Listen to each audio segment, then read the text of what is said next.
ठीक है। और एनी अदर ओपिनियन? आपका मैडम क्या है ओपिनियन? सेम ओपिनियन, ठीक है। आपका मैडम? सेम ओपिनियन, अच्छा। हाँ, आप लोग सुने कि नहीं मैडम का ओपिनियन? फिर से आप बोलिए, सब लोग सुने। डिफरेंस ऑफ ओपिनियन नहीं होना चाहिए, सबका ओपिनियन। और ये तो लॉ ऑफ प्रेसिडेंस कहा जाता है।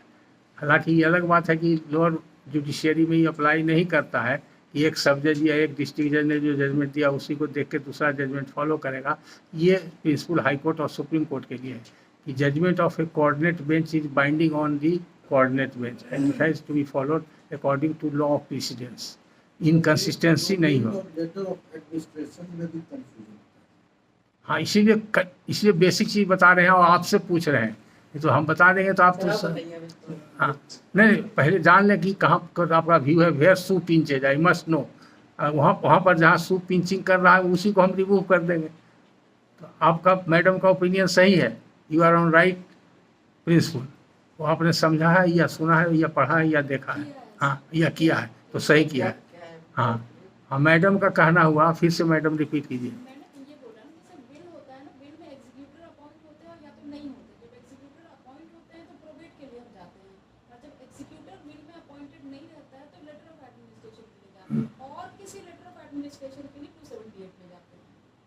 देखिए, अभी तक नहीं समझ में आया। आप लोग समझे मैडम जी की बात, आप लोग समझ गए, लेकिन फॉलो कर रहे हैं, अप्रिशिएट कर रहे हैं या जान रहे हैं कि नहीं जान रहे हैं?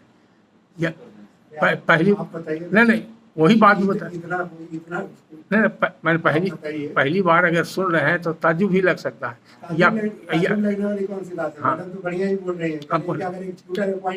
हाँ, ठीक है, तो फिर प्रोबेट के लिए हाँ, तो कहाँ लिखा है? हाँ, ठीक है, नहीं लिखा हुआ नहीं है, वो पढ़ी होंगी कहीं से। अच्छा, नहीं, यही चीज़ तो बताना है अभी आपको। हाँ मैडम, आप बता सकते हैं ये जो अपॉइंटमेंट की बात बोली कहाँ से बोली है, किस में?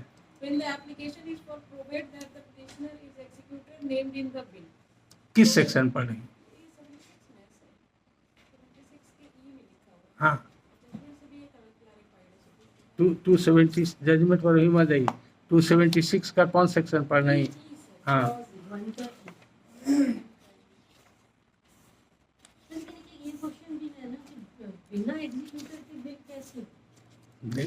अच्छा, ये भी दूसरा सवाल है। अब फिर उस पर हम बताएंगे, ठीक है। आपका एक्सक्यूटर का माने क्या है, वो भी क्वेश्चन समझ आ जाएगा। एक्सक्यूटर का मतलब जो आपका है वो दूसरा है।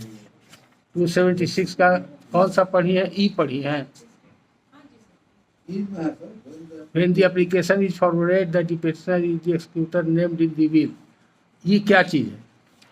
ये आप जो ABCDE है जो क्या है, ये क्या है? ये 276 में ABCDEF जो लिखा हुआ है, ये क्या चीज़ है? हाँ, पिटीशन के कंटेंट्स में ये सब चीज़ चाहिए। हाँ हाँ, ये सब चीज़ चाहिए कंटेंट्स में, ये सब चीज़ चाहिए। इससे ही नहीं पता चलता है कि एक्सक्यूटर अपॉइंटेड है तब प्रोवेट होगा। जजमेंट में नहीं, सेक्शन देखिए कि हम सेक्शन बताएंगे। पहले एक 1 बाय 1 इधर ध्यान दीजिए मैडम। ये जो आप समझ रहे हैं, हमारा जो सवाल था कहाँ से, इससे ये सवाल नहीं होता है। ये है requirement of filing petition. Petition file करने के लिए क्या क्या रिक्वायरमेंट है, पिटीशन में कंटेंट्स ऑफ द पिटीशन क्या रहेगा, वो रहे। जैसे CPC में इससे स्पेसिफिक नहीं होता है, इससे स्पेसिफिक नहीं होता है, उसके लिए अलग हम बता रहे हैं। ज़्यादा समझ में आएगा ना। अब एक्सटेम्पोर हम 1 बाय 1 बोलते जाएंगे तो नहीं, अब आपका फोकस जाएगा उधर तो समझेगा। सेक्शन 222 निकालिए, अब समझ में आ जाएगा। सेक्शन 222 पढ़ लीजिए और तब एक्सक्यूटर वाला डिफरेंस भी बता देंगे। सेक्शन 222 क्या कहता है,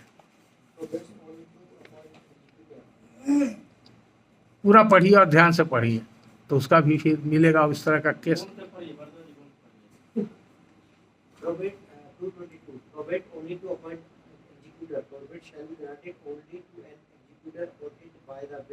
यहाँ पर रुक जाइए, जो वर्ड यूज हुआ है शैल, तो ये मैंडेटरी है।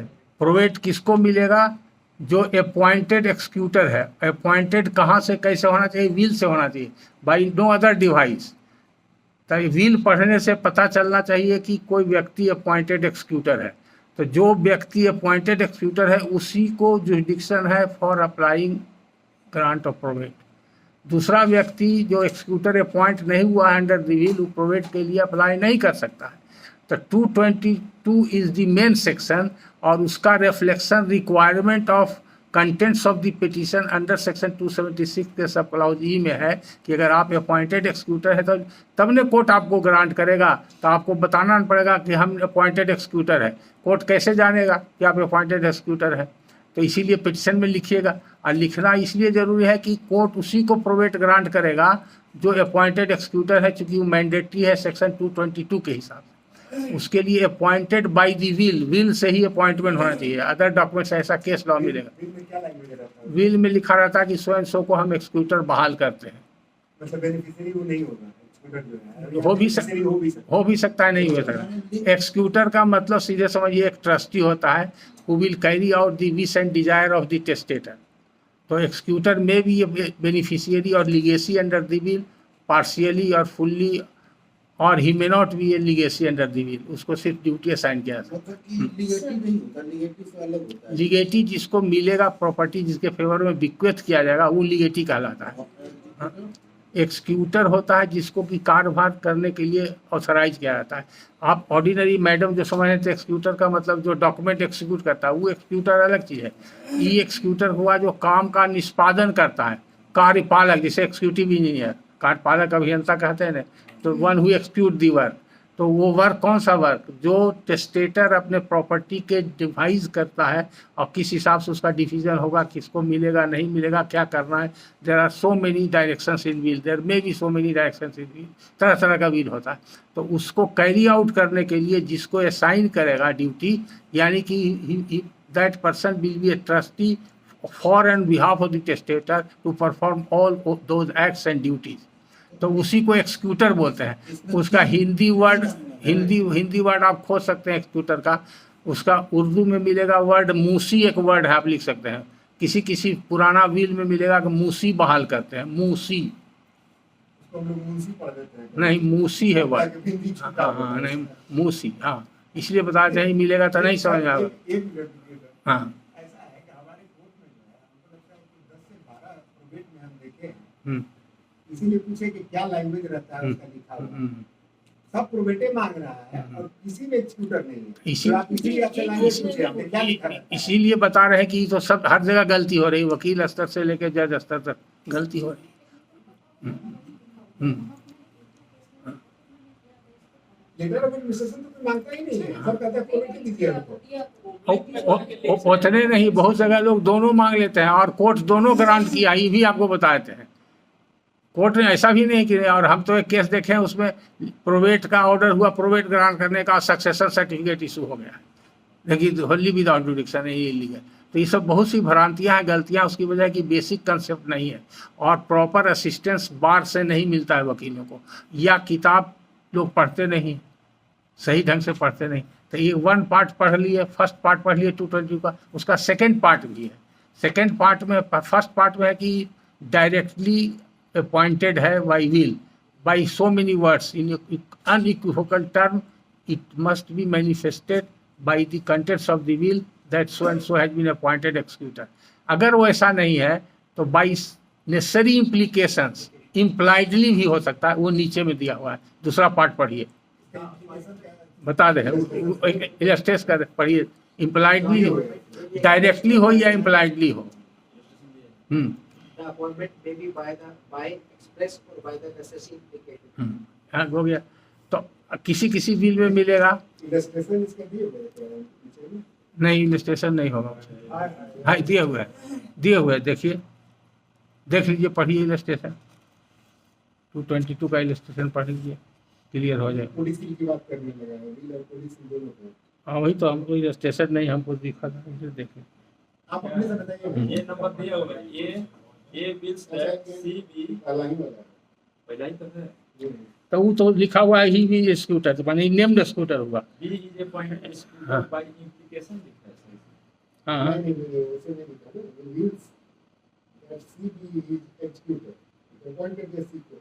वो ऐसा ना नहीं, कंडीशनल दिया है, हाँ इसीलिए कर दिया। अगर बी नहीं होगा तो हाँ हाँ ऐसे आप प्रैक्टिकली जो है ये बताइए। बता रहे हैं। जैसे इस इलस्ट्रेशन से ही चलिए, अगर ये कोई लिख देता है कि अगर मेरा एक्सक्यूटर बी नहीं होगा तो सी होगा, तो बाई नेसेसरी इम्प्लीकेशन हो गया। वो बी को बनाना चाहता था, किसी कारणवश बी मान लीजिए उसको अधिकार है कि हम रिफ्यूज़ करें, हम नहीं ऑब्लिगेशन लें, हमको एक्सक्यूटर बना गया, हम क्यों अपने ऊपर भार लें, रिफ्यूज कर देगा तो सी होगा। तो ये नेसेसरी इम्प्लीकेशन हो गया। और दूसरा नेसेसरी इम्प्लीकेशंस का है, जिसे लिखा रहता है कि हमारे मरने के बाद हमारी जो भी जायदाद है इसका कार्यभार अमुक व्यक्ति देखेंगे और इसमें फलाना फलाना फलाना को हमने इतना इतना इतना हिस्सा दिया है, या इतना ज़मीन इनको दिया, मकान इनको दिया, रुपया इनको दिया, ये सब का इंतज़ाम ये करेंगे, या हमारे मरने के बाद श्राद्ध वगैरह का काम ही करेंगे, कोर्ट में कानूनी कार्रवाई होगा वगैरह जो भी करने का होगा ये करेंगे। अगर लास्ट वाला हो तो कोर्ट में प्रोवेट करना खाली है। प्रोवेट ले लेंगे तो नहीं होगा, खाली प्रोवेट ले लें तो एक्सक्यूटर नहीं हुआ। बहुत सा में जनरली यही लिखा रहता है कि प्रोवेट ले लेंगे, हाँ तो बाकी और कोई एक्ट असाइन किया हुआ नहीं है, तो इसलिए वो नेसेसरी इम्प्लीकेशन में भी नहीं होता।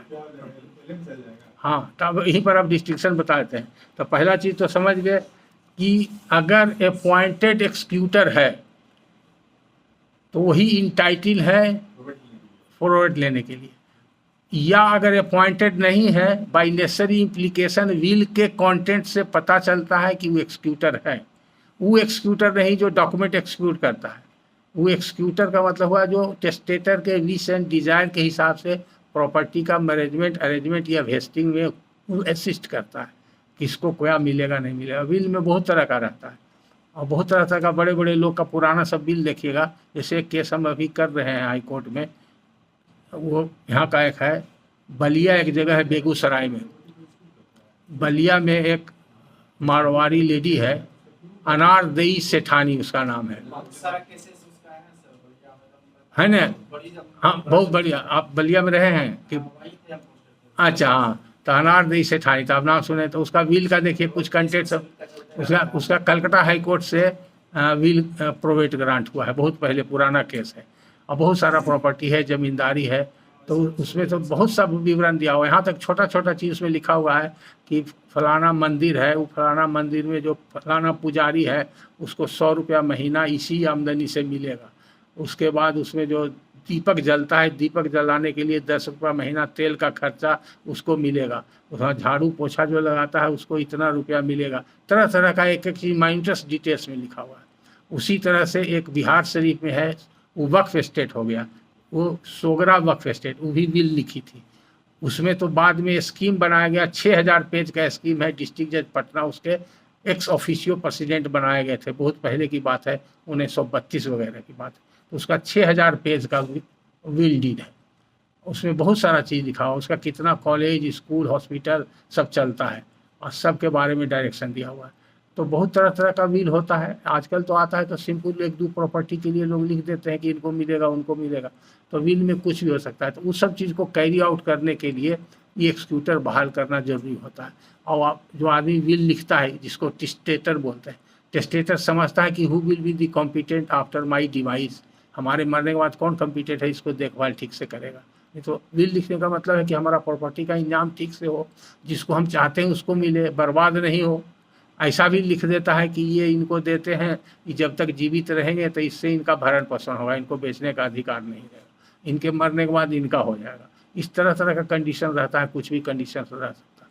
तो पहला डिस्टिंक्शन हुआ प्रोवेट और एले में। डिस्टिंक्शन अगर पूछिए तो पहला डिस्टिंक्शन है कि एले में बी विथ विल और विदाउट विल। अगर विल है तो एले हो सकता है, और अगर विल नहीं भी है तो एले हो सकता है। Whereas probate is always with will, बिना विल के प्रोवेट नहीं हो सकता। दूसरा है कि अगर प्रोवेट तभी होगा जब उसमें अपॉइंटेड एक्सक्यूटर होगा या इम्प्लाइडली एक्सक्यूटर होगा। विल भी होना चाहिए और एक्सक्यूटर भी होना चाहिए, तब प्रोवेट होगा। तब प्रोवेट होगा 276 में। तो आपने जो कहा सही कहा कि दोनों होगा 276 में ही। प्रोवेट के लिए भी होगा तो 276 में कब होगा? जब विल है। जब विल नहीं है तब 278 में होगा। तब सिर्फ विल ही नहीं है तो एक्सक्यूटर का सवाल ही नहीं है। तो सिर्फ एले होगा तो 276 में होगा, 278 में होगा। तो यही बेसिक डिफरेंस है प्रोबेट और विल में, इसी में लोग कंफ्यूज करते हैं। और चूंकि वर्ड लिखा हुआ है opening word grant of probate और एले 276 में, तो इसी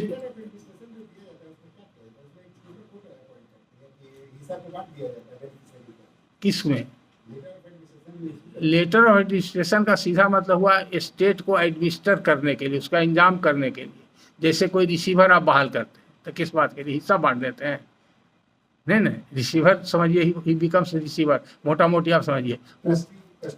हाँ, कस्टोडियन रखेगा, देखा सो लॉन्ग कि उसका जो भी वारिस है आ करके अपने में डिस्प्यूट वगैरह है तो सेटल नहीं कर लेता है या बंटवारा नहीं कर लेता है, अरेंजमेंट मैनेजमेंट उसका प्रॉपर नहीं कर देता है म्यूचुअली या by order of any court, competent court, तब तक वो एडमिनिस्टर करते रहेगा।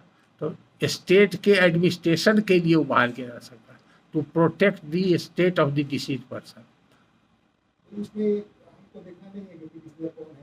हाँ हाँ, वो देखना है, कोई भी फाइल कर सकता है, तो कोई भी फाइल कर सकता है, उसमें केस लॉ मिलेगा।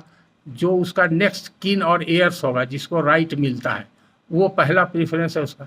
लेकिन मान लीजिए कि एक आउटसाइडर है जिसको कोई राइट उसमें नहीं है, वो वॉलंटरली आता है और वो उसके जो बेनिफिशियरीज हैं यानी कि जो एयर्स हैं, जो उसके स्टैट्यूटरी एयर्स हैं, उनके इंटरेस्ट को प्रोटेक्ट करने के लिए और अपना कोई इंटरेस्ट, उसका कोई कॉन्ट्राडिक्टरी एडवर्स इंटरेस्ट नहीं है, हाँ एडवर्स इंटरेस्ट क्लेम नहीं करता है, वॉलंटरली प्रोटेक्ट करने के लिए आता है। और कोर्ट ही समझता है कि ये बोनाफाइड पर्सन तो होना चाहिए, मेल होना चाहिए और कॉम्पिटेंट होना चाहिए, मैन ऑफ साउंड माइंड नहीं होना चाहिए, और मेजर होना चाहिए जो जनरल सिविल प्रोसीडिंग्स का है वो सब अगर है, और उसका इंटरेस्ट कंट्राडिक्टरी नहीं हो, एडवर्स इंटरेस्ट नहीं हो, तब कोई भी आदमी एलए के लिए अप्लाई कर सकता है।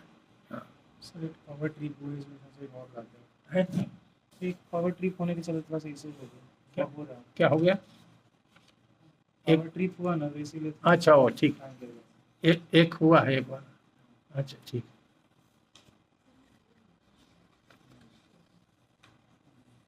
अभी नहीं देखिएगा, जब बोलेंगे तो देखिएगा, उधर ध्यान डाइवर्ट हो जाएगा। इधर देखिए 276 और 278 को दोनों को पढ़िएगा 1 बाई 1 तो ये क्लियर हो जाएगा। तो अब कन्फ्यूजन नहीं होगा। अगर आपके यहाँ कोई पिटीशन आया है और प्रेयर किया है कि हमको प्रोवेट ग्रांट किया जाए, तो सबसे पहले क्या देखिएगा? देखिएगा कि वो एक्सिक्यूटर है कि नहीं, अपॉइंटेड है कि नहीं, या बाई नेसेसरी इम्प्लीकेशंस होता है कि नहीं। तो अगर वो प्रोवेट इंटाइटल नहीं है, प्रोवेट का प्रेयर किया है, तो उसका पिटीशन एडमिट नहीं होगा। अगर इनिशियल स्टेज में है तो आप रिजेक्ट भी कर सकते हैं और रिटर्न भी कर सकते हैं। लेकिन अगर बहुत लेट स्टेज में हो गया तो ये प्रॉपर नहीं है, हम बराबर बताते हैं। बहुत सा केस में आर्गूमेंट के टाइम में डिटेक्ट होता है। जैसे एक बार क्लास में ही बता रहे थे और कह दिया गया यहाँ पर डिस्कशन से ही जो निकला, इन्फ्रेंस निकला कि जब पिटिशनर है ही नहीं है नेम्ड एक्सिक्यूटर, तो वो इंटाइटल नहीं है, तो उसका प्रोवेट तो मेंटेनेबल नहीं, तो रिजेक्ट हो जाएगा। हमने कहा रिजेक्ट हो जाएगा। अब नवादा में एक थे के सिंह सर, रिटायर भी कर गए। वो जजमेंट के टाइम में उनके यहाँ केस ट्रांसफ़र होके गया था, पहले से एविडेंस वगैरह हो गया था। और जब जजमेंट दिखने लगे, चूँकि क्लास करके आज क्लास करके गए और कल वहाँ पर उनको जजमेंट के लिए आ गया, तो वहाँ से उन्होंने फ़ोन में पूछा हमसे कि सर ये तो रिजेक्ट हो जाएगा। हम कहीं नहीं, किस स्टेज में क्या है, सब उन्होंने कहा नहीं, आप न्याय के हित में आप रिजेक्ट नहीं कर सकते। तो क्या करना चाहिए हमको, आप उसको एक्सप्लेन कर दीजिए कि since the petitioner is not an appointed executor in accordance with section 222 of the Indian Succession Act. However, under mistaken belief, a petition has been filed with a prayer to grant probate. But however, in absence of appointment of executor, he is entitled for grant of letter of administration. In this circumstance, letter of administration is granted. Prayer किया probate का, लेकिन आप grant कर दीजिए letter of administration. हाँ, entitle हो जाएगा। जैसे जनरली सर गाँव देहात में होता है कि मेरी चाची के सेवा से खुश होकर के चाची ने मुझे विल वसीयत कर दी। इसमें क्या है कि नहीं, यही लाइन आता है, एक पेज आता है एक्सिक्यूटर ने, वो तो हुआ कारण क्या हुआ, विल में और गिफ्ट में कोई अंतर नहीं है। एक माने में प्रॉपर्टी, जो आदमी की प्रॉपर्टी है वो अपने जीवन काल में अगर दे दिया तो गिफ्ट हो गया, गिफ्ट का इमीडिएट इफेक्ट होता है। और प्रोवेट का इफेक्ट होता है, विल का इफेक्ट होता है उसके मरने के बाद। जब आदमी मरेगा तो वो इफेक्ट में आ गया, क्योंकि विल का कभी कभी कंट्रोवर्सी होता है कि डॉक्यूमेंट जो है विल है कि नहीं। तो इसलिए हर विल में ये लिखा रहता है कि जब तक हम जीवित रहेंगे तो मेरा जैसे कब्जा दखल है, मालिक मुस्तकिल है, हकीयत है, वो साबिक दस्तूर बरकरार रहेगा, या हम इसके मालिक बने रहेंगे बाद बमात, बाद वफात, या मेरे मरने के बाद ये ज़मीन में इनको इनको इनको इनको मिलेगा। और ये इसलिए लिखा रहता है कि जिसको हम दे रहे हैं लिगेटी को, उसके हम सेवा टहल से खुश हैं, मेरे रिश्ता में फलाना लगता है, इसे गिफ्ट में भी रहता है। ये क्या है ये एक्सक्यूटर नहीं ना हुआ तो लिगेटी हो गया। तो लेटर ऑफ एडमिनिस्ट्रेशन किसको मिलेगा? अगर विल है तो विल में वो लिगेटी है या एक पैसा का भी बेनिफिशियरी है तो he is entitled for grant of letter of administration. यहाँ पर लेटर ऑफ एडमिनिस्ट्रेशन मिलेगा, प्रोवेट मिलेगा। कहाँ?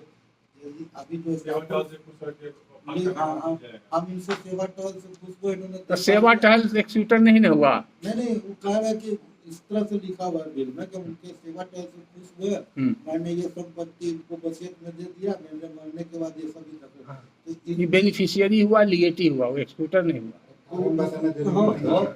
उसमें एग्जीक्यूटर तो नहीं आया, नहीं, तो इसमें लेटर ऑफ एडमिनिस्ट्रेशन होगा। दोनों के इफेक्ट में क्या हाँ, कोई इफेक्ट। प्रोवेट कब ग्रांट होगा? अब प्रोवेट नहीं होगा।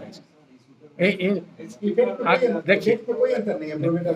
अब क्या चीज़ है, इसका क्या मतलब है, अब क्यों लिया जाता है, अभी समझिए। टाइटिल कैसे पास करता है पहले ही बताइए। ए ने बी को लिख दिया, विल लिख दिया, विल मर गया ए, तो टाइटिल कैसे पास करेगा? जब प्रोवेट लेगा तब पास करेगा, ए ले लेगा तब पास करेगा। कैसे पास करेगा? मरने के बाद पास कर गया। हम्म? पास कर गया। क्या हुआ? मरने के बाद प्रॉपर्टी पास हो गया विल में। जैसे हमारा टाइटल पास कर टाइटिल पास कर गया, तो इसका मतलब क्या हुआ? Title passes on and from the date of the testator. Passing of title is not dependent upon grant of probate of L. इस सिद्धांत समझ रहे हैं? कोई डाउट है किन्हीं को? तो जब टाइटिल पास ही कर जाता है तो प्रोवेट ऑफ एल लेने की क्या आवश्यकता? इसीलिए लोगों को कन्फ्यूजन होता है। और अभी तो आप लोग सब सही बता रहे हैं, लेकिन अब तक के जो भी क्लास हम लिए हैं शुरू में जो सब लोग का ही व्यू था, या इवन कुछ हाई कोर्ट में भी जज लोग का ही व्यू था कि अनप्रोवेटेड बिल है तो आपको टाइटिल कैसे पास करेगा। और बहुत सा सूट में भी लोग डिसमिस कर देते हैं, अनप्रोवेटेड बिल एडमिसिबल नहीं है, और सूट उसको डिसमिस कर देते हैं। वो सब तो बताएंगे, आगे बताएंगे। तो ये बेसिक कंसेप्ट समझ लीजिए कि जब अगर टाइटिल पास कर जाता है विल से तो प्रोवेट लेने की क्या आवश्यकता है? ये क्वेश्चन होगा, क्यों प्रोवेट लेते हैं, क्यों खर्चा करेंगे, क्यों कोर्ट फीस वगैरह देंगे, क्यों लेते हैं? नहीं तो क्या है? बिल में भी हो जाता है, बहुत सारे एस्पेक्ट में उस पर और जगह कंपल्सरी नहीं है प्रोवेट में। देखिए, म्यूटेशन का क्वेश्चन अलग है। म्यूटेशन का नया एक्ट बिहार ने बनाया है 2011 में, उसमें लिखा हुआ है कि अनरजिस्टर्ड विल रहेगा तो म्यूटेशन नहीं होगा, इसलिए रजिस्ट्रेशन। अगर रजिस्टर्ड रजिस्टर्ड विल है और मर गया तो प्रोवेट हो जाएगा, ये हो जाएगा, म्यूटेशन हो जाएगा। अनरजिस्टर्ड डॉक्यूमेंट पर वो लोकल एक्ट है, वो प्रिवेल करेगा। और ऐसे एक और लॉ है, वो बीटी एक्ट में प्रावधान है, उसके हिसाब से एग्रीकल्चर लैंड का तो नहीं होना चाहिए, तो वो हम लोग नहीं बताते हैं क्योंकि बहुत प्रैक्टिस में नहीं है। एग्रीकल्चर लैंड का जो बिल होगा वो रजिस्टर्ड होना चाहिए तब वैलिड होगा, अनरजिस्टर्ड बिल वैलिड नहीं होगा। जबकि will is a not compulsory registrable document, but BT act prevail करता है उसके ऊपर। पुराना पटना हाई कोर्ट का जजमेंट है, डिवीजन जजमेंट। बाद में उसका कुछ एकाक जजमेंट में 1960 पटना में वो डिफर किया गया है, लेकिन वो ओवर रूल नहीं हुआ है। अगर किसी भी में दोनों तरह का क्या दोनों तरह का? अगर एग्रीकल्चर लैंड की बात है और वो भी हाँ, तो भी तो टाइटिल पास करेगा सिर्फ नॉन एग्रीकल्चर लैंड के लिए, बाकी के लिए नहीं करेगा। अगर रजिस्ट्रेशन जरूरी है तब प्रोवेट में क्या करेंगे? दोनों का नहीं। प्रोवेट जो होता है वो विल का होता है, प्रोवेट होता है आदमी का नहीं होता है। प्रोवेट अनरजिस्टर्ड भी कभी रोज हो रहा है रजिस्टर्ड विल का। ये तो हुआ इसीलिए उसी को पूछ रहा है कि दोनों का करेंगे, ड्राफ्ट करेंगे हम। नहीं वो अगर वो कानून को आप मानिएगा और जानिएगा तो कंफ्यूज कर देगा, इसलिए वो हम बताते नहीं है। बीटी एक्ट का अलग का, बीटी एक्ट उतना गहराई में उतना डिटेल में लोग नहीं जा रहे हैं। बीटी एक्ट में एक चैप्टर अलग है, सेक्शन 15 है, सेक्शन 29, और टेनेंसी लॉ जो बताएंगे तो क्यों वो रेवेन्यू कोई लैंड है, इसलिए कि कोई भी जब ट्रांसफ़र ऑफ टाइटल होता है ओनरशिप का, ये अंग्रेज़ का कानून बना हुआ, वो अपने फ़ायदा के लिए बना हुआ था। तो जब तक उसको लैंड रजिस्ट्रेशन चार्ज नहीं मिलेगा वो रिकॉग्नाइज नहीं करेगा टेनेंट को, ट्रांसफ़र को रिकॉग्नाइज नहीं करता था। इसलिए हर तरह के ट्रांसफ़र में उसको लैंड रजिस्ट्रेशन चाहिए, इसलिए रजिस्ट्रेशन कंपलसरी था। सर जो अभी आप बता रहे थे कि जब टाइटल बिना प्रोबेट के भी पास हो सकता है तो फिर प्रोबेट और एलईपी क्या? हाँ यही बता रहे हैं। तो इसीलिए लोग ज़्यादा लोग भ्रमित हो जाते हैं और समझते हैं कि नहीं प्रोबेट जब तक नहीं होगा टाइटल नहीं पास करेगा, और इसीलिए दूसरा ओपिनियन फॉर्म कर लेते हैं कि title passes from the grant of date of probate और एले। ऐसी बात नहीं है। ये प्रोबेट और एले जो होता है अगर विल का होता है वो एकमात्र it is A certificate of the court with the seal of the court. और कोर्ट भी नहीं कि ये प्रोबेट कोर्ट भी नहीं होता कुछ माने में, वो डिजिग्नेटेड कोर्ट है। एक्चुअली कोर्ट नहीं है, प्रैक्टिकली वो कोर्ट नहीं है। कोर्ट का जो डिफिनेशन आता है जैसे सिविल कोर्ट है, क्रिमिनल कोर्ट, उस तरह का वो designated officer, special designated officer under the special act है। तो वो सील ऑफ द कोर्ट है with certificate of the court of genuineness and correctness, legality and validity of will. Will genuine, correct और legal and valid है, इस बात का प्रमाण है। तो अगर कोई डिस्प्यूट कर देता है या डिस्प्यूट हो सकता है, संभावना है, तो इसको ओवरकम करने के लिए लोग प्रोबेट या एले लेते हैं। ऐसे कोई आवश्यकता नहीं। अब क्लियर हो गया। वो हम चाहते हैं कि हमारे विल पर कोई दाग नहीं लगे, कोई ऑब्जेक्शन नहीं करे, या विल के आधार पर सपोज कर लीजिए कि हम बंटवारा का मुकदमा करने जा रहे हैं कि प्रॉपर्टी हमको विल से मिल गया, या कोई टाइटल सूट करने जा रहे हैं। अब डिफेंडेंट प्ली ले लेता है कि इनका विल जेन्युइन नहीं है, बोगस है, फोर्स है, फैब्रिकेटेड है, तब हमको जरूरत पड़ जाएगा प्रोबेट ग्रांट करने का और प्रोबेट लेने का, तो इसे स्थिति में जाना पड़ेगा। हालांकि उस पर भी आगे सुप्रीम कोर्ट का जजमेंट सब बहुत आ गया है। बीना पानी कार केस है, वो बताएंगे, केस का लिखाएंगे। अभी जो है उसी प्रिंसिपल को अडॉप्ट कर दिया। 1962 तक के 2 सेक्शन है इसमें, सेक्शन 211 और सेक्शन 213, दोनों इम्पॉर्टेंट है। और दोनों पढ़ने के बाद डायरेक्ट कंट्राडिक्टरी लगता है और बहुत लोग कंफ्यूज कर जाते हैं।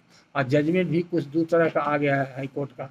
तो सुप्रीम कोर्ट ने भी एक जजमेंट 1962 सुप्रीम कोर्ट ने कह दिया था कि अनप्रोबेटेड विल के आधार पर टाइटल नहीं पास करता है, और इसीलिए उसको टाइटल सूट अगर फाइल करेगा तो सूट में उसको डिग्री नहीं मिलेगी, सूट डिसमिस हो जाएगा, क्योंकि सेक्शन 213 बार करता है। अभी वहाँ पर नहीं जाएंगे, थोड़ा कन्फ्यूजन होगा। आप 213 सिर्फ देख लीजिए, 213 सामने में किताब है तो देख लीजिए 213। और 211 कहता है कि टाइटल पास कर जाता है। प्रामा फेसी दोनों कंट्राडिक्टरी लगता है। तो title passes from the date of death of the testator through will, ये 211 से पता चलता है। और 213 कहता है कि title can not be establish in a court of law unless will is probated. तो प्रामा फेसी कंट्राडिक्टरी लगता है। किस कंटेक्स्ट में कहा? ये दोनों के ऊपर कई केस लॉ है। पहला केस लॉ है 1962 सुप्रीम कोर्ट, और बाद में 2006 में बिना पानी कार केस में सुप्रीम कोर्ट ने वो 1962 के जजमेंट को डाइल्यूट कर दिया, और यहाँ तक कह दिया कि सूट फाइल भी हो जाएगा, डिक्री भी हो जाएगा, सब कुछ हो जाएगा, एक्सक्यूशन नहीं होगा अनलेस प्रोबेट इज गारंटेड। तो फॉर ऑल प्रैक्टिकल, यहाँ तक कि बिक्री भी कर सकता है, इजारा भी कर सकता है, गिफ्ट भी कर सकता है। तो for all practical purpose title pass कर जाता है। तो जैसे जैसे आपका नॉलेज बढ़ेगा, स्टेप बाय स्टेप आगे आगे बढ़िएगा, सब जजमेंट देखिएगा, तो आप इनरिच होते जाइएगा, आपको कन्फ्यूजन नहीं होगा।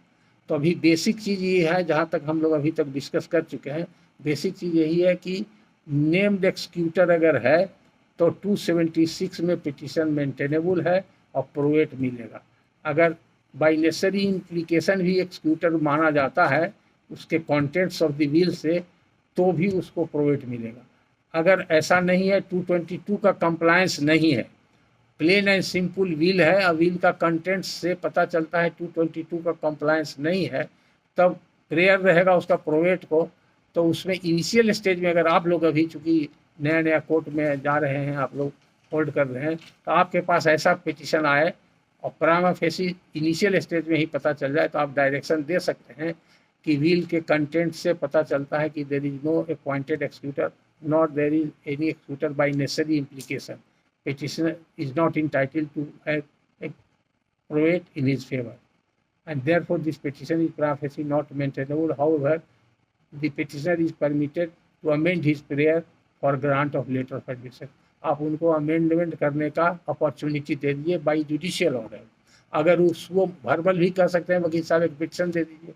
अगर वो पिटिशन दे देते हैं वर्बल कहने पर सो मच सो गुड, और नहीं देते हैं तो उनको समझा करके, क्योंकि कोर्ट को चाहिए कि वकील को हंसा करके और वकील के साथ मिल करके अगर उनके अगेंस्ट भी ऑर्डर कर रहे हैं तो ग्रीवांस नहीं होगा कि जज साहब very kind enough he has pointed out right thing, उसको वकील लोग अप्रिशिएट करेगा।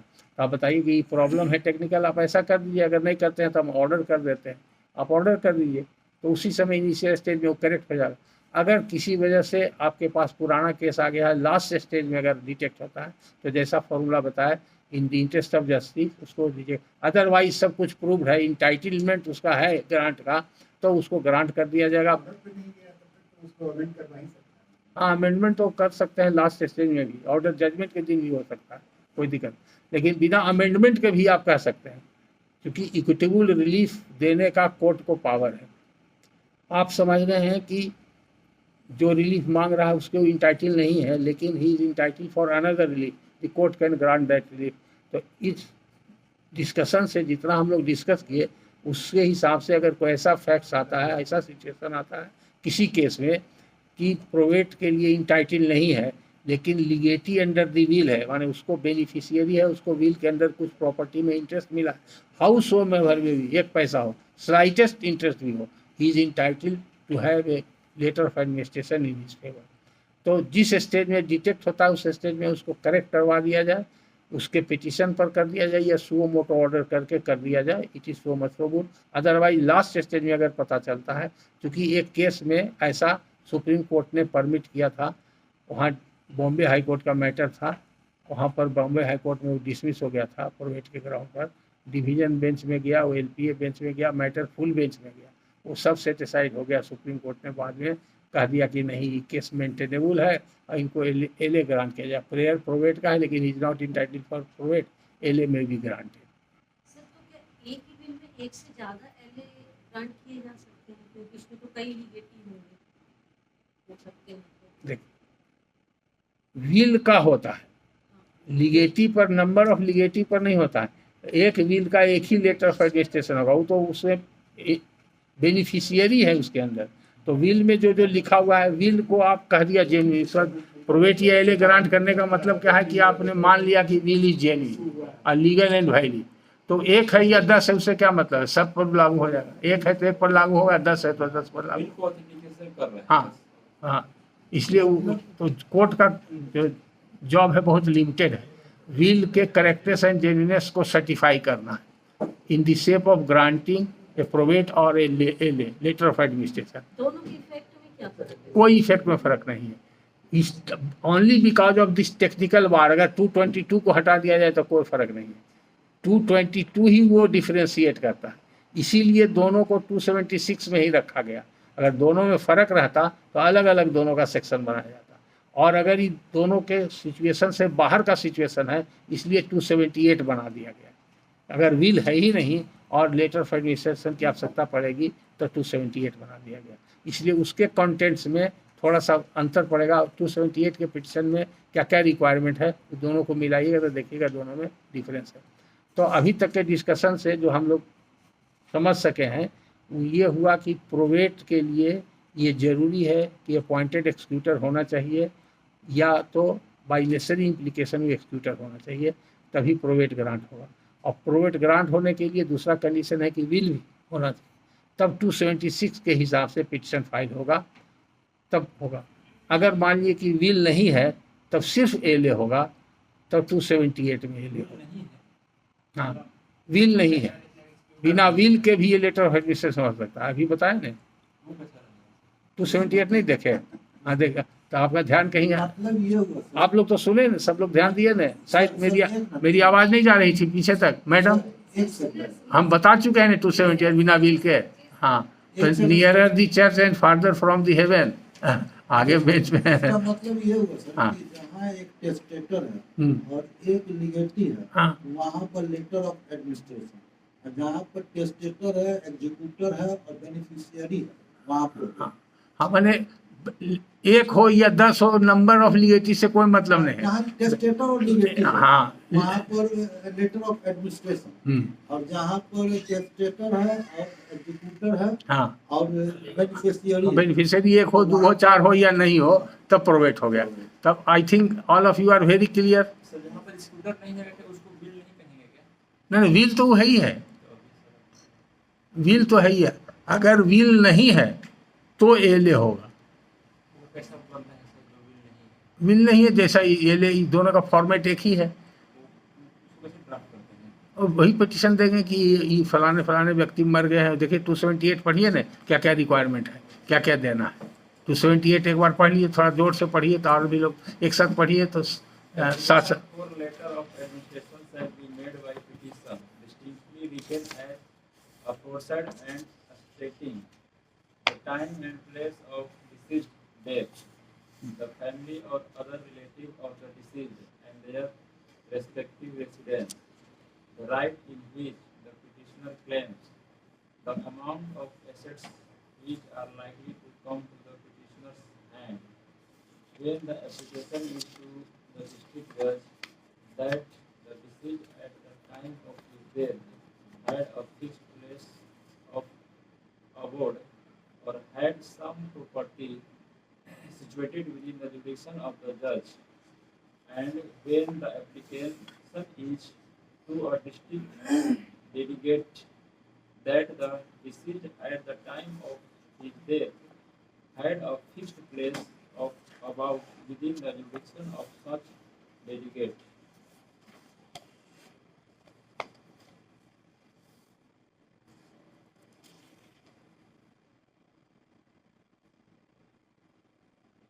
ये हुआ कॉन्टेक्स्ट। इसके हिसाब से कहीं नहीं लिखा हुआ है व्हील का होता है। क्वेश्चन ये था सर, हाँ।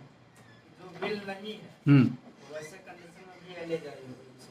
हाँ, इसे तो बताया कि यही तो इस तरह का कोई एग्जांपल जैसे सर एग्जाम्पल क्या, एक आदमी मर गया, मान लीजिए 100 बीघा जमीन छोड़ के मर गया, उसके 2-3 ईयर्स हैं, कोई अप्लाई नहीं कर रहा है, तो उसमें से एक कोई ईयर आके अप्लाई कर सकता है कि हमको लेटर एडमिशन ग्रांट कर दिए, ये डिसीज मर गए हैं, हमारा इसमें इतना भी शेयर है या हम इसमें इंटरेस्टेड हैं, इसका प्रॉपर मैनेजमेंट के लिए हमको लेटर। सर्टिफिकेट क्यों नहीं मांगेगा? देखिए सक्सेशन यही तो गलती है।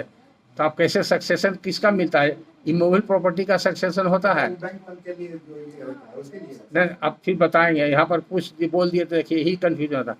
सक्सेशन किस चीज़ का होता है ये बताइए, एक लाइन में तुरंत समझ जाइएगा डिस्टिंक्शन। इसलिए जब आप जज हैं या वकील हैं तो टेक्निकली सही बोलना चाहिए, गलत नहीं बोलना चाहिए। तो सक्सेशन सर्टिफिकेट, सक्सेशन किस बात का होता है? इंडियन सक्सेशन जो मर गया उसका जो भी लीगल हेयर्स होगा वो सक्सेसर होगा, उसका सक्सेशन सर्टिफिकेट उसी के लिए इशू होगा। किस चीज़ के लिए होता है? For what it is being issue, क्यों जरूरत पड़ता है उसका इशू कराने के लिए? सक्सेशन सर्टिफिकेट, जहाँ व्यवहारिक होता है किताब से पढ़ने गए हाँ ठीक है, बैंक ठीक- जो है ठीक है, उसमें मांगता ठीक है, समझ गया, ठीक है। तो आधा सही जगह पर पहुंच गया। व्यवहारिक, देखिए एक कहावत है, law is not a common sense, law is not a common sense, चूंकि इसका स्टैट्यूटरी प्रोविजन है, but one must have common sense to appreciate the law. तो कॉमन सेंस से आप सही पहुंच गए। इसलिए एक लाइन में टेक्निकल और लीगल बात बताते हैं। Succession certificate is granted with regard to debt and security. 2 शब्द याद रखिए, डेट, DEBT, डेट, और सिक्योरिटी। अब डेट किसको कहते हैं, सिक्योरिटी किसको कहते हैं? डेट जो शेयर डेट होता है उसी की बात कर रहे हैं ना, स्टॉक शेयर डेट। अब बताएंगे। डेट का माने सीधे कर्जा, लोन। डेट का माने कर्जा, लोन हुआ। और सिक्योरिटी का मतलब हुआ कहीं कोई डिपॉजिट है, बैंक डिपॉजिट है, फिक्स डिपॉजिट है, LIC का मैटर है या पेंशन वगैरह का है कहीं कभी, तो वो सिक्योरिटी है, उसे लिक्विड सिक्योरिटी जिसे बोलते हैं। डेट में क्या डेट रिकवर करने के लिए दोनों के लिए लेता है, दोनों के लिए ले सकता है। जैसे जो आपको तो ना लगता है चुकाने के लिए कोई जो आएगा सक्सेसर जो जो लेगा प्रॉपर्टी तो उसकी लाइबिलिटी है डेट देना के लिए। सपोज के लिए एक आदमी मर गया, उसका 5 करोड़ बैंक में जमा है और उस पर 2 करोड़ बैंक का कर्जा है, तो वो लेगा 5 करोड़ बैंक से, तो 2 करोड़ कौन देगा? वही देगा ना। तो अगर वो नहीं लेगा तो क्रेडिटर लेगा सक्सेशन सर्टिफिकेट, ये जान लीजिए। क्रेडिटर अप्लाई करेगा कि ये इसका सक्सेसर है, इसके ऊपर इतना डेट है, मर गया डिसीज, इसलिए इसके सक्सेसर ई सक्सेसर सर्टिफिकेट दिया जाए ताकि इससे हम रियलाइज कर सकें, तो उसको भी अधिकार है। इसलिए बेसिक चीज़ बता दिए, एक लाइन याद रखिए, successor certificate is always granted in respect of debt and security. अब इसमें जो है एक बहुत अच्छा जज साहब, ये भी पैरामीटर फिक्स है कि इतने अमाउंट का होगा तभी सक्सेसर सर्टिफिकेट लेना है। ना वो सब कुछ नहीं, वो सब क्या, हाँ, उसमें क्या है, उसमें कोई नहीं। डिसीजन है किसी में मांगता है। नहीं उसके बैंक कुछ अमाउंट तक रखता है तो उसमें सक्सेसर सर्टिफिकेट का तब अपने से डिस्कशन से कर देता है। थोड़ा अमाउंट देखिए, 2-3 लाख का है, अपना अपना बैंक का अलग अलग पॉलिसी है। members of the legal fraternity must think like a technical person। वो कॉमन सेंस पर नहीं सोचना चाहिए, आप लोगों को सोचने का नज़रिया बदलना चाहिए। बैंक क्यों मांगता है? बैंक लॉ एक्सपर्ट नहीं है, लॉ का वो लीगल प्रोविजंस के हिसाब से उसको बाध्यता नहीं है, वो अपने बैंकिंग नॉर्म्स और प्रोसीजियर एंड सर्कुलर जो गाइडलाइन है उसके हिसाब से मांगता है। बैंक क्या करता है, अगर बता देते हैं, क्योंकि बैंक के लॉयर, हम 30 साल तक बैंक के लॉयर रहे हैं, लेकिन अब हम नहीं करते हैं, मेरा लड़का करता है बैंक का। सभी बैंक के हम रहे हैं बहुत जमाने से, 1975 से ऑल नेशनलाइज बैंक के हम लॉयर रहे हैं, ऑल नेशनलाइज इंश्योरेंस कंपनी के लॉयर रहे हैं, बहुत सारा काम। हम बैंक के स्टाफ ट्रेनिंग कॉलेज में करीब करीब 30 वर्ष तक पढ़ाए बैंक। मेरा पढ़ाया हुआ चला जनरल मैनेजर वगैरह सब ऊपर तक के चला गया, चेयरमैन तक के चला गया बैंक में। तो बैंकिंग का भी हम बहुत करते हैं, क्लास लेते थे। तो देखिए, उन लोग का है, जब कोई पैसा जमा है बैंक में, आदमी मर गया तो डिस्प्यूट हो जाता है, तो डिस्प्यूट को अवॉइड करने के लिए बैंकर अपने ऊपर वर्डन नहीं लेता, इसलिए उसका सर्कुलर बना हुआ है, इंटरनल सर्कुलर या आरबीआई का सर्कुलर है, उसको डेथ क्लेम बोलते हैं। डेथ क्लेम के लिए उसके आवेदन देगा तो उसका एक प्रोसीजर बना हुआ है, उसको एग्जामिन करेगा कौन कौन वारिस इसके हैं। अगर कुछ डिस्प्यूट हुआ या डाउट हुआ तो सीधे कहेगा कि आप सक्सेसर सर्टिफिकेट लाइए।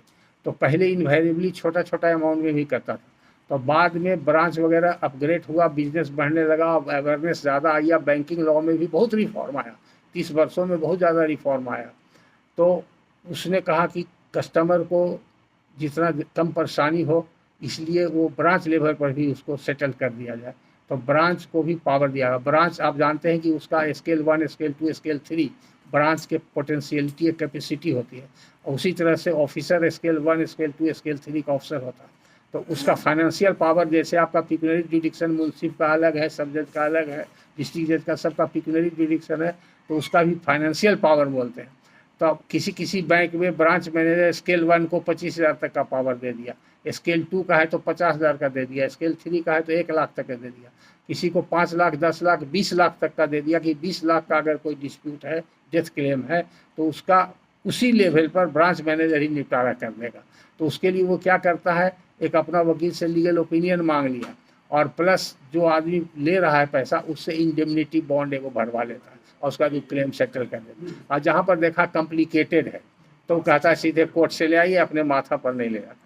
तो अब इस पर एक सवाल पूछे, एक थे कौन, तिवारी जी थे, रिटायर कर गए डीजे, वहाँ पर गोपालगंज में पोस्टेड थे, तो बल्कि मेरे पास वो आए भी थे और पूछने के लिए, और काफ़ी डिस्कस किए थे कि तो बैंक में जो रुपया जमा है, ये डेट है में है कि सिक्योरिटी में है, इन्हें डेट है नहीं सिक्योरिटी है। जो आदमी जमा किया बैंक में 2 करोड़ रुपया मानिए मर गया, और उसके लिए बैंक वाला कहता है आपको नहीं देंगे, तो न डेट में आता है न सिक्योरिटी में आता है। तो वो इस डिफिनेशन में मेरा क्लास अटेंड किए थे, अटेंड करने के बाद उन्होंने एक क्वेश्चन पोज किया, तो उनके तरफ से फिर हम आपको रिक्वेस्ट कर रहे हैं, आपके मन में भी जिज्ञासा हो सकती है कि डेट, और बेसिक एक लाइन बता दिए कि succession certificate is granted with regard to debt and security, तो you must know the debt. तो डेट का ऑर्डिनरी डिक्शनरी मीनिंग यही है कर्जा, लोन जिसको कहते हैं। तो यानी कि डिसीज अगर कोई कर्जा छोड़ के गया हो तो उस कर्जा के लिए भी सक्सेशन सर्टिफिकेट लेंगे। तो नेचुरल क्वेश्चन एराइज करता है, जो आपने कहा कि कोई क्यों उसका वारिस है जो क्यों जाएगा, तो वारिस नहीं जाएगा, जिसको उसमें इंटरेस्ट है उसका कर्जा वसूलने का वो जाएगा, यानी कि क्रेडिटर जाएगा। जब डेट है तो there must be some creditor. तो क्रेडिटर कैसे कहेगा कि तुम्हारा बाप कर्जा लिया है दो तुम, तो उसके पास रहना चाहिए ना कि यही उसका वारिस है। तो इसीलिए उसको पकड़ने के लिए वो सक्सेसर सर्टिफिकेट लेगा कि तुम उसके वारिस हो, तुम्हारा बाप इतना कर्जा लिया था तुम दो, नहीं तो तुम्हारा प्रॉपर्टी अब नीलाम करेंगे। इसलिए क्रेडिटर अप्लाई करता है। तो अब हो गया कि बैंक में डिपॉजिट है, तो वो डिपॉजिट किस में आएगा, डेट में की सिक्योरिटी में, यही उसका सवाल था। इसका जवाब आप लोग दे सकते हैं। डेट का मतलब तो सीधा हो गया लोन, तो सिक्योरिटी में आवेगा वो।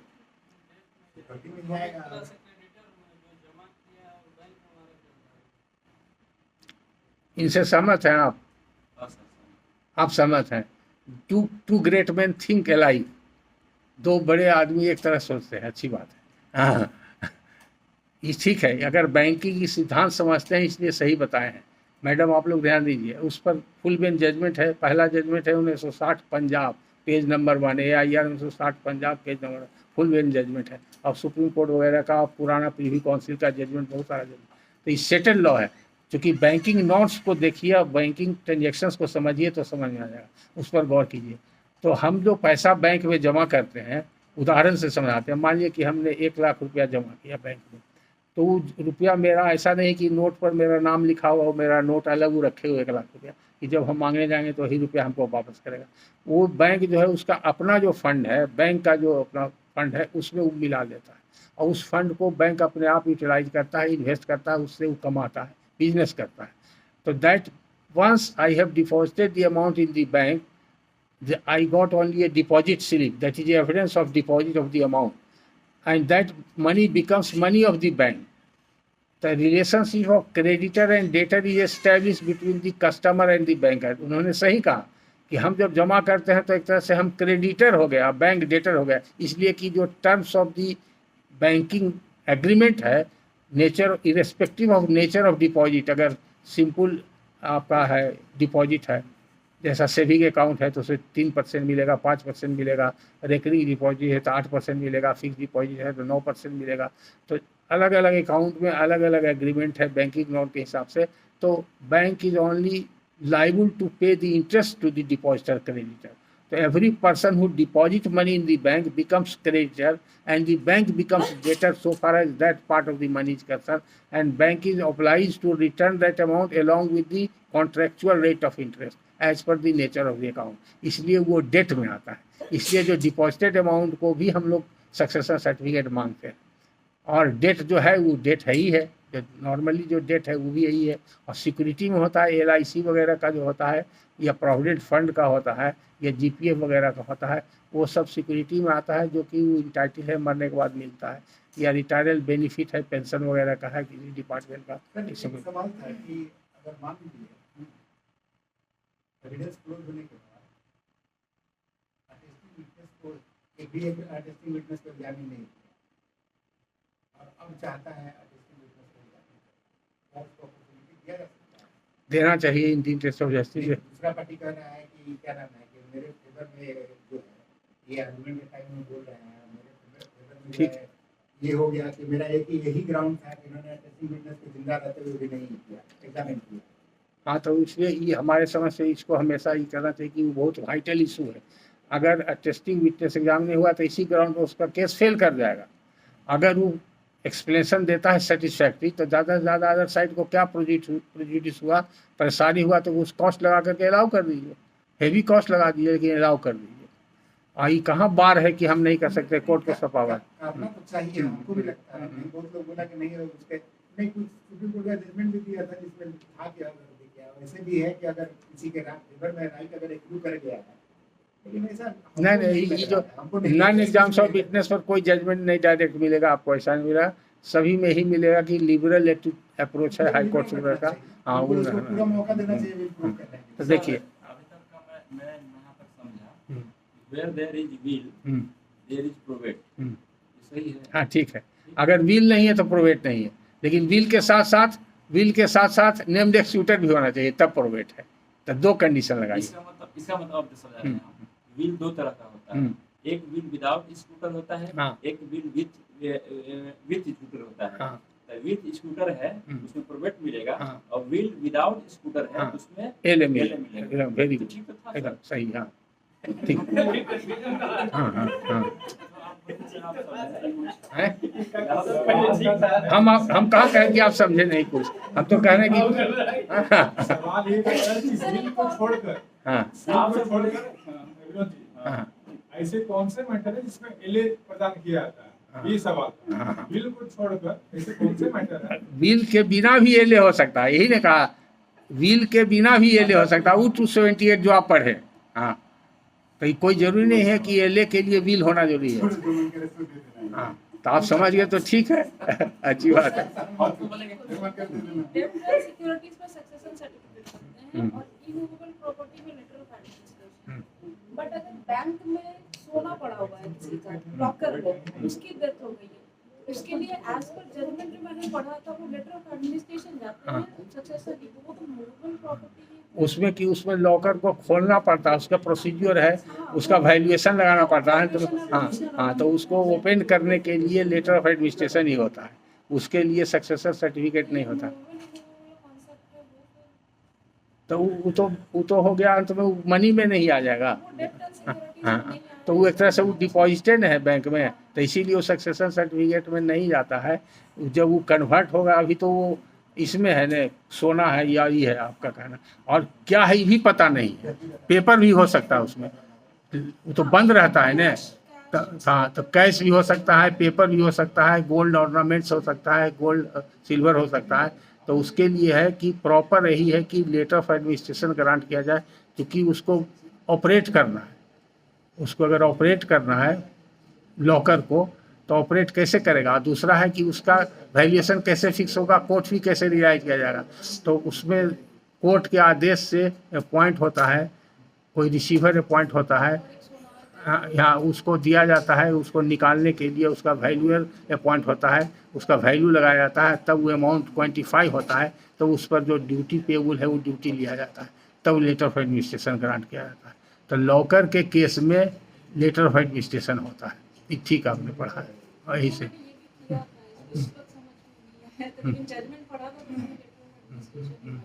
सर मैं ऐसा दे दिया सर, और इसके विल के अलावा और कौन कौन से मामले में लेटर ऑफ एडमिनिस्ट्रेशन ग्रांट होते हैं, जैसे संविधान।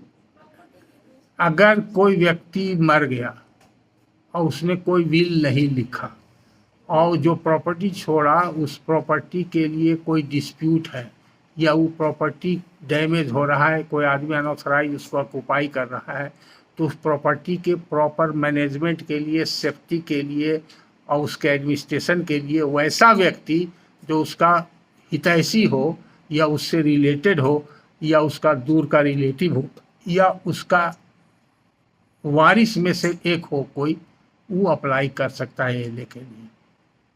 मान लेते हैं कि 3 भाई है सर, और एक भाई का मेंटल ऐसी गड़बड़ाया हुआ है, बेचने वाला है, दारू पीता है, शराब पीता है, तो वो इस अवस्था में लेटर ऑफ एडमिनिस्ट्रेशन के लिए अप्लाई कर सकता है। जो आदमी दारू पीता है या मेंटल कंडीशन खराब है, वो आदमी अप्लाई कर सकता है कि नहीं कर सकता, यही कहना है आपका। नहीं, उसका दूसरा भाई अप्लाई कर सकता है कि नहीं, कि नहीं तो मर गया, जिंदा तो जिंदा है तो कैसे होगा। पिताजी गुजर गए, पिताजी गुजर गए। अच्छा, पिताजी गुजर गए। हाँ ठीक, उससे मतलब है पिताजी गुजर गए तो 3 भाई में से कोई एक भाई कर सकता है। हाँ, तो petitioner must be of a sound mind, he must be a major person, and he must not have any adverse interest to the deceased और हिज heirs। हाँ, कर सकते हैं। यदि हम उसके हितैषी हैं तो हम भी कर सकते हैं। कर सकते हैं। मतलब फ्रेंड कर सकते हैं। हाँ, नेक्स्ट फ्रेंड तो सीमित है। फ्रेंड नहीं, नेक्स्ट फ्रेंड जैसे होता है ना माइनर का, तो वो कोई उसका हितैषी ना होता है। हाँ, फ्रेंड क्या कोई आउटसाइडर भी कर सकता है। हाँ, एकदम कर सकता है। हाँ। फ्रेंड है तो और अच्छा, वो तो कहेगा कि हम उस परिवार को जानते हैं, हम उनके परिचित हैं, हमारे दोस्त थे।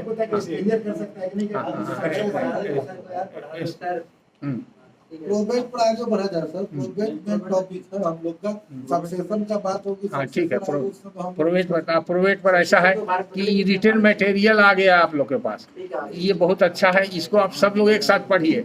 इसमें शॉर्ट में सब लिखा हुआ है, जितना क्लास में 15 मिनट लगेगा, 10 मिनट लगेगा, सारा पॉइंट जो हम बताएंगे इसमें लिखा हुआ है और सबको याद हो जाएगा। मैडम लोग आपको मिला है, इसमें प्रोबेट लेटर ऑफ एडमिनिस्ट्रेशन करके हेडिंग बनाया हुआ है ना। इसमें टिचबिट टाइप का एक एक लाइन में शॉर्ट में लिखे हैं, आप लोग देखिए, ध्यान दीजिए। हम भी पढ़ते हैं, आप लोग भी पढ़िए। हम पढ़ते हैं तो माइक से आप लोग आवाज़ सुन ही लीजिएगा, आसानी होगा। इसीलिए हम ये पहले बहुत बार क्लास में डिस्ट्रीब्यूट कराए थे सॉफ्ट कॉपी, यहाँ पर दे देते हैं तो प्रॉपर यहाँ पर होता ही नहीं है। बहुत पहले एडवांस कितना बार दे दिए हैं, क्लास शुरू होने के पहले दे दिए हैं। हम एक फॉर्मेट भी बना के दिए हुए हैं, उस पर अमल नहीं हुआ है कि हर ऑफिसर को कितना सवाल पूछना है। क्लास शुरू होने के पहले एक ऑफिसर एक बार में 3 सवाल एक टॉपिक पर पूछ सकते हैं। अच्छा, टी ब्रेक हो गया। अच्छा ठीक है। देखिए, हम चूँकि घड़ी यहाँ पर पीछे है, हम घड़ी देख नहीं पाते, और टाइम जब हम इन्वॉल्व हो जाएंगे तो टाइम का हमको कुछ पता नहीं चलता है। कल भी 6 बज गया। हाँ, इसलिए आप बोल दीजिएगा टी ब्रेक। आपके टी ब्रेक में हम बीच में नहीं आएंगे, ठीक है। हाँ सर, एक क्वेश्चन है कि एक प्रॉपर्टी थी वाइफ के नाम पे थी, वाइफ का डेथ हो गया, हस्बैंड गया फाइल किया लेटर ऑफ एडमिनिस्ट्रेशन, बिल वगैरह नहीं थे और बच्चे भी थे, सारे मेजर है बच्चे। प्रॉपर्टी वाइफ के नाम से परचेज था। हाँ, और वाइफ के डेथ हो गया। अच्छा। तो हस्बैंड गया कोर्ट की लेटर ऑफ एडमिनिस्ट्रेशन मुझे चाहिए, और बच्चे सारे मेजर थे, सबकी शादी हो रही थी। उसने फाइल किया लेटर ऑफ एडमिनिस्ट्रेशन, ऑब्जेक्शन जब लगाया कि प्रॉपर्टी को किसी तरह से देख रेख की जरूरत नहीं, अब सिंपल पार्टीशन कर दो, क्योंकि he was one of the court ने सूट को डिस्कस कर दिया। अब वो पार्टीशन सूट में गया। अच्छा। लेटर ऑफ एडमिनिस्ट्रेशन ग्रांट करने के कंडीशंस क्या क्या होते हैं, अब वो सही किया था कोर्ट या नहीं, क्योंकि ऑब्जेक्शन मैंने ही लगाया था वो। बता दिए, सही किया। सही इसलिए कि so long as proper arrangement is not made of the property, तब एले दिया जाता है। अगर पार्टीशन सूट हो गया तो पार्टीशन में सबका शेयर वर्कआउट हो जाए। होनी चाहिए, ऐसा नहीं है। जब फाइल होगा तो वो अपने आप स्टे हो जाएगा, खत्म हो जाएगा। हाँ, तब विड्रॉ कर दिया तो अलग चाहिए। लॉ प्रैक्टिकल अप्रोच देखिए, कॉमन सेंस से अब सोचिए थोड़ा सा कि अगर प्रॉपर्टी का प्रॉपर अरेंजमेंट और मैनेजमेंट के लिए कोई सूट चल रहा है, पार्टीशन सूट क्या है, जिसका जितना लीगल शेयर है वो मिलेगा, और बाद में फाइनल डिग्री बनेगी तो कब्जा दखल मिल जाएगा। तो मेन स्ट्रीम में केस अगर आ गया है तो लेटर ऑफ एडमिनिस्ट्रेशन की क्या आवश्यकता है, क्योंकि सूट में रिसीवर भी बहाल हो सकता है, इंजंक्शन भी हो सकता है, तो कुछ भी हो सकता है। सूट से कोर्ट उसको अपने कस्टोडियल लेगीस में रख सकता है। तो वही काम एडमिनिस्ट्रेशन का होगा। तो जब एक ही बात के लिए 2 पैरेलल प्रोसीडिंग नहीं न चलेगा, तो एले अगर फाइल हो चुका है तो एले shall be maintain so long as any proper proceeding is not initiated in a court of law with regard to that property. जब तक नहीं चल रहा है तो गुड एंड वैलिड है। अगर प्रोसीडिंग चल रहा है तो उसको स्टे किया जा सकता है या ड्रॉप किया जा सकता है उस ग्राउंड पर। लेकिन ये मेंटेनेबल नहीं है ऐसा कहने से। ई पीली ले लिया कि इनको बंटवारा करना चाहिए, हम किसी कारण से बंटवारा नहीं करते हैं, कोई हमको कंपेल नहीं कर सकता। आई वांट हाँ, तो नहीं मिलना चाहिए तो ग्राउंड तो देना चाहिए, क्यों नहीं मिलना चाहिए। ऑब्जेक्शन करने का तो आपको राइट है ही है। हाँ, तो ऑब्जेक्शन कौन कर सकता है, ये तो अभी आवेगा सवाल। एले में कौन ऑब्जेक्शन कर सकता है, यही बताएंगे अभी नेक्स्ट आएंगे। हाँ, अभी तो बहुत कुछ बाकी है, अभी तो कुछ नहीं बताएं। अभी तो खाली कहा कि आप एक मेन चीज़ है जो बेसिक चीज़ पर ही हम लोग अटके हुए रहे। हाँ, तो इस पर तो हम समझते हैं कि आज तक जो हम लोग का डिस्कशन हुआ बेसिक प्रोबेट और एले का डिस्टिंक्शन, विल और विदाउट विल, इसमें तो क्लैरिटी हो गई मैडम, कोई कन्फ्यूजन नहीं। फिर भी आप लोग you are free to put any question, जहाँ भी डाउट हो तो आप पूछ लीजिए, तुरंत क्लैरिफाई कर देंगे। आप लोग चाय पी लीजिए, चाय पी करके आइए। हाँ, आइए 5-7 मिनट में फिर हम लोग मिलेंगे, ठीक है। नहीं, चाय हम नहीं पीते हैं।